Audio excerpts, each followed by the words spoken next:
ઘણી વખત એવું થાય છે કે ઉધરસ એટલી ભારે થઈ જાય છે કે ઉધરસ ખાતા ખાતા ચહેરો તો લાલ થઈ જાય છે પણ ઉધરસ બંધ નથી થતી. તો મારી પાસે એવો ઘરેલું ઉપાય છે જેનાથી તમે 1 ચમચી પીશો ને એટલે 1 જ મિનિટમાં તમારી ઉધરસ બંધ થઈ જશે. તો એના માટે આપણે આદુ અને લીંબુના આ રીતે શેકી લેવાના છે. 5 નાગરવેલના પાન લઈ લઈશું.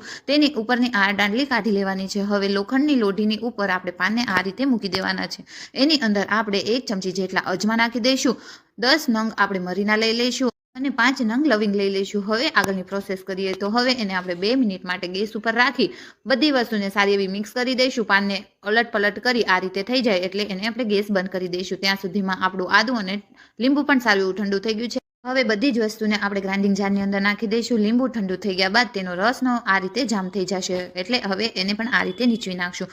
2 ચમચી જેટલું આપણે આની અંદર પાણી નાખી દઈશું. ચટણી જેવું પેસ્ટ તૈયાર કરી દઈશું. હવે એક બાઉલની અંદર કોટનનું કપડું રાખી જે પેસ્ટ આપણે તૈયાર કરી છે તેને આ રીતે પોટલી વાળી રસને આપણે નીચોવી દેવાનો છે. આસાનીથી રસ નીકળી જશે. હવે આની અંદર 1 ચમચી આપણે હળદર નાખવાની છે અને થોડું એવું મધ એડ કરી દઈશું અને સારું એવું મિક્સ કરી દઈશું.